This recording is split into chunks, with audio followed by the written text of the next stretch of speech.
अखंडमंडलाकारं व्याप्तं येन चराचरं तत्पदं दर्शितं येन तस्मै श्री गुरुवे नमः। अज्ञानान्धस्य लोकस्य ज्ञानाञ्जनशलाकया चक्षुरुन्मीलितं येन तस्मै श्री गुरुवे नमः। अध्यात्म विश्व विज्ञान हिंदी तथा अध्यात्म विज्ञान मराठी इन दोनों चैनल्स के सभी सब्सक्राइबर्स और हमारे आत्मरूप प्रेमी गुरुजन आचार्य और मित्रों का इस अंक में हार्दिक स्वागत करते हैं।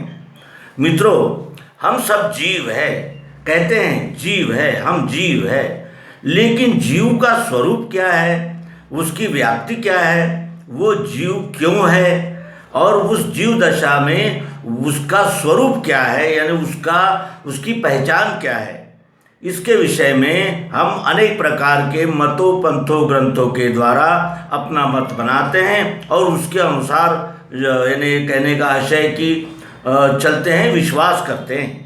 लेकिन श्री महानंद जी चैतन्य सद्गुरु अपने जो अनुयायी है, जो अपने मार्ग पर चल रहे हैं, उनको क्या मार्गदर्शन करते हैं, ये बुद्ध सुक्त नामक ग्रंथ से हम आपके समक्ष प्रस्तुत कर रहे हैं। जीव का स्वरूप तो यह 3.5 हाथ वाला शरीरधारी ही मैं हूँ, इस अविद्या में फंसा हुआ क्षेत्रज्ञ का प्रतिबिंब जीव है।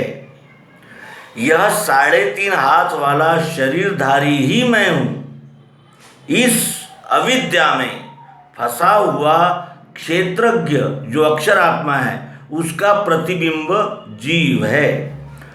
यह अहम वृत्ति युक्त होकर किए हुए कर्म का कर्ता विमूढ़ जीव प्रकृति का ही है। अहम बुद्धि यानी 3.5 हाथ का मैं अलग हूँ, मैं व्यष्टि हूँ, ये अहम बुद्धि युक्त होकर किए हुए कर्म का कर्ता विमूढ़ जीव प्रकृति का ही है, यानी जो सीमित भूमिका में कार्य कर रहा है वो जीव प्रकृति का ही है। स्वयं आत्मरूप रहता हुआ भी अपना ही रूप अपने नेत्रों से दिख जाए, इस वासना का नाम जीव है। स्वयं आत्मरूप रहता हुआ भी सभी जीव आत्मरूप ही है, केवल विस्मृत हो गया है, भूल गए हैं कि नहीं तो सभी आत्मरूप ही है और यानी अपना स्वरूप भूल जाने से वो अपने आप को जीव मान रहा है और जीव ये प्रकृति का ही है। और स्वयं आत्मरूप रहता हुआ भी अपना ही रूप अपने ही नेत्रों से दिख जाए, इस वासना का नाम जीव है। स्वयं आत्मरूप ही अपने आप को देखना चाहता है और अपना ही रूप अपनी आँखों से दिख जाए, इस वासना का नाम ही जीव है। व्यष्टि रूप को मैं यानी अहम कहने वाली भावना को जीव कहा है, व्यष्टि भावना को जीव का कहते हैं, और मैं नहीं वही तू है, यह तत्पद की भावना को शिव कहते हैं। मैं नहीं तू ही तू है, यानी सब कुछ एक ही विश्वरूप परमात्मा है, इस तत्पद की भावना को शिव कहते हैं। यानी हमने इस उक्ति में जीव और शिव इनका संबंध क्या है ये जान लिया। गुण साम्यावस्था जड़ है, गुण साम्यावस्था जड़ है, जीव रूप है। पृथ्वी का अथवा जड़ कहलाने वाले पदार्थ मात्र का जो सूक्ष्म आकर्षण होता है वही गुण साम्या प्रकृति का स्पंदन अर्थात जीव दशा है। यानी गुण साम्या प्रकृति में जो स्पंदन होता है वो ही जीव दशा है। पृथ्वी जल अग्नि वायु इनके समान आकाश में भी जीव है। अनंत जीवों से जब अपना श्वास डाला तभी वायु गोचर हुआ। आकाश में यदि जीव नहीं होगा तो उसमें शब्द गुण कहाँ से आया? उसमें का शब्द यानी आकाश का स्पंदन अथवा स्फुरण यही जीव है। स्पंदन का नाम जीव है। अविद्या ग्रसित वासनाओं का समूह जीवलोक है। अविद्याग्रसित वासनाओं का समूह जीवलोक है। परमात्मा पुरुषोत्तम सर्वत्र सम है और उसके क्षर प्रकृति की भावना में अनंत जीव है। पुरुषोत्तम परमात्मा सर्वत्र है और समान रूप से है और उसके क्षर प्रकृति की यानी अष्टधा प्रकृति की भावना में अनंत जीव है, यानी प्रकृति में अनंत जीव है तथा उसकी सुख दुख की भावना भी अनंत है। जितने जीव है उतने सुख दुख की भावना है।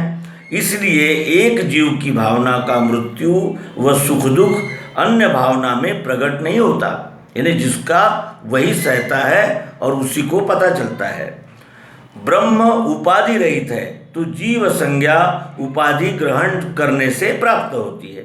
ब्रह्म उपाधि रहित है, अनिर्वचनीय है, सर्वत्र है, उसको कोई नाम नहीं दिया जा सकता और उसका कोई यानी उपाधि नहीं दी जा सकती। लेकिन जीव संज्ञा उपाधि ग्रहण करने से होती है, यानी व्यष्टि भावना में जब तक हम स्थित होते हैं तब तक ये जीव भाव ये संज्ञा हमको लग जाती है।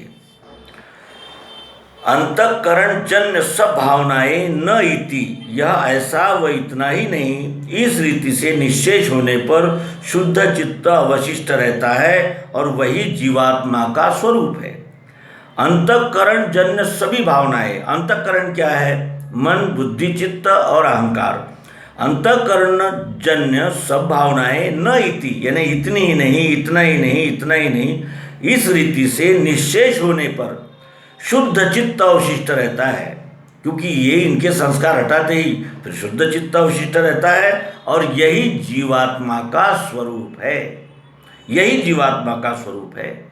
यानी मन, बुद्धि, चित्त और अहंकार के संस्कार जब यानी न इति करके जब हम वृत्तियों से अलिप्त हो जाते हैं तब वो जो शुद्ध चित्त अवशिष्ट रहता है यानी बचा रहता है वही जीवात्मा का स्वरूप है। व्यवहार दृष्टि से जीवात्मा की कल्पना ग्रहण की है, व्यवहार दृष्टि से जीवात्मा की कल्पना ग्रहण की है जो वस्तु से भिन्न नहीं है।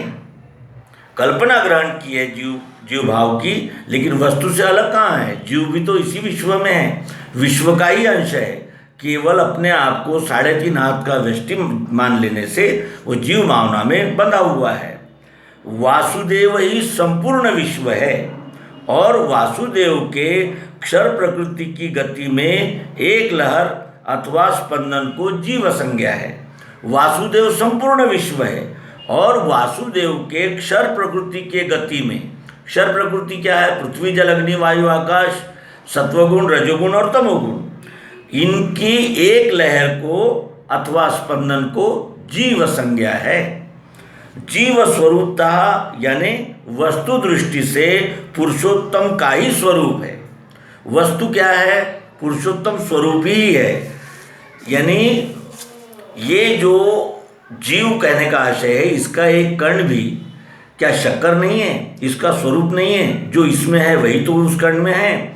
इस तरह जीव स्वरूपतः यानी वस्तु दृष्टि से पुरुषोत्तम का ही स्वरूप है, परंतु मैं पुरुषोत्तम रूप हूँ यह न जानने के कारण ही उस अज्ञान भावना से जीव हुआ। मैं पुरुषोत्तम हूँ ये नहीं जानने से वो जीव भावना में फंस गया और अज्ञान भावना से जीव बन गया।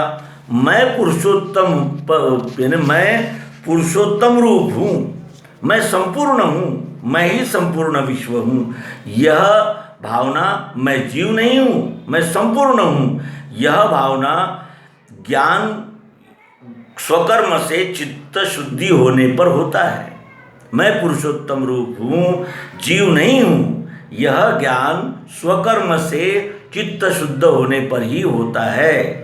स्वकर्म करना आवश्यक है। अपने वर्ण कर्म को पहचान कर अपने वर्ण कर्म के द्वारा इस विश्वरूप परमात्मा की सेवा करने पर ही चित्त शुद्धि होती है और चित्त शुद्धि होने पर मैं पुरुषोत्तम रूप ही हूँ, मैं परमात्मा स्वरूप ही हूँ, यह बोध होता है।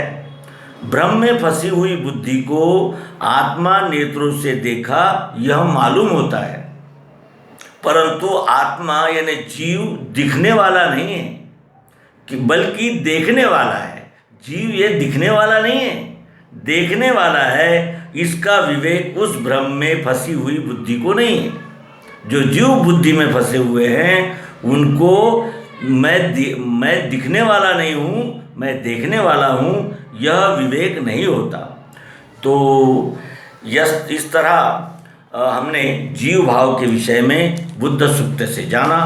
आपसे भी अनुरोध है कि आप इस पुस्तक को प्रत्यक्ष मंगाएं। ये 2 खंडों में प्रकाशित हो चुकी है और इसका प्राप्ति स्थान पुनः आपको बता दें, केंद्रीय अध्यात्म विज्ञान शाला, मानदाता, ओंकारेश्वर, जिला खंडवा, मध्य प्रदेश। धन्यवाद। नर्मदे हर।